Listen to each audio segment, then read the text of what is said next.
Hello, everybody. Hair's a little messy, but I wanted to come on here today and share with you a little bit about schizoaffective disorder. Not everybody knows about it, and they confuse it with schizophrenia.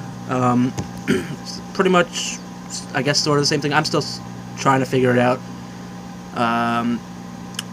But I have right here what it is, the definition of it for the most part. Schizoaffective is a chronic mental health condition characterized primarily by symptoms of schizophrenia, such as hallucinations or delusions, and symptoms of a mood disorder, such as mania and depression. People misdiagnose it as schizophrenia or bipolar, and it could have symptoms or parts of each disorder, but in my case, it took them about 4 years to diagnose me with schizoaffective. The first two times I went to the hospital, they never diagnosed me. They just said I had psychotic episodes. And it's really been 10 years since the first happening, which I didn't go to the hospital for. Just checked out of life and couldn't really function for the most part. But 10 years later, I'm on medication, dealing with everything I can on the mental side, spiritually, and grounding myself and trying to figure out how to deal with it, along with taking the medication. But sometimes it doesn't always work like that. According to the National Alliance on Mental Illness, 0.3% of people, of the population has it. Says men and women experience it at the same rate, but men often develop the illness at an earlier age. Can be managed effectively with medication and therapy, and the symptoms are hallucinations, delusions, disorganized thinking, depressed mood, manic behavior, and such. Things that you would see in schizophrenia and bipolar.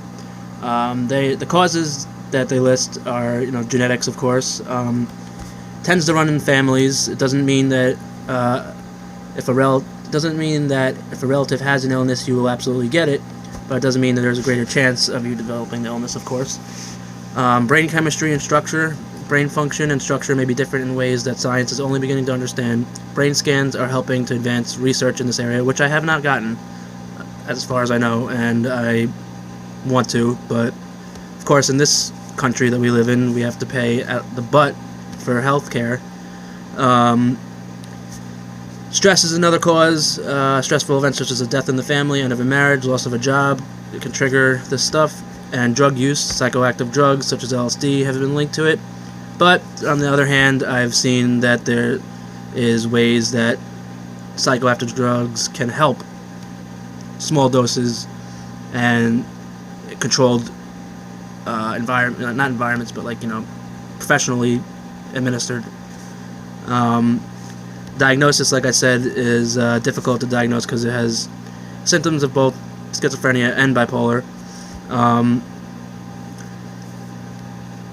There's two types of schizoaffective, apparently, bipolar type and depressive type. I think I'm more the bipolar type because not normally depressed. To be diagnosed with schizoaffective disorder, a person must have the following: a period during there is a major mood disorder, either depression or mania, that occurs at the same time that symptoms of schizophrenia are present. Delusions or hallucinations for 2 or more weeks in the absence of a major mood episode. Symptoms that meet criteria for a major mood episode are present for the majority of the total duration of the illness. And the abuse of drugs or medication are not responsible for the symptoms. And treatment, medication, psychotherapy, self-management strategies, and education. On this channel, I'm going to probably, keep talking about it and make people aware. I mean, people are aware, but not everybody are aware of schizoaffective.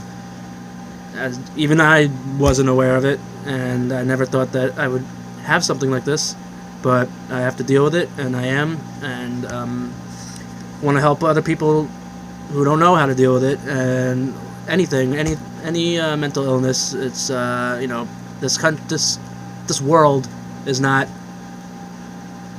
take mental illness as serious as it should be, and I don't want to get into politics or anything, but it's one of the biggest reasons for a lot of the shit that goes on in the world. I couldn't control myself.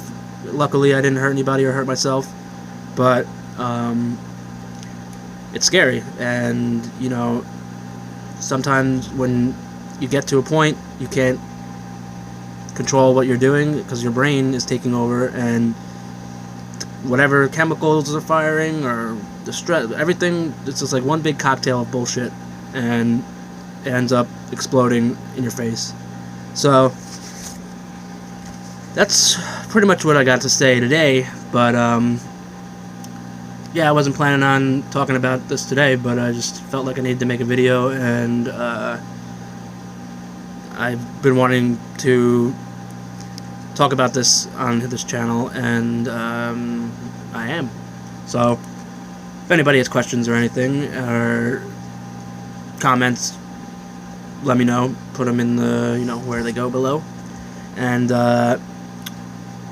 just like this says, means stay safe, everybody.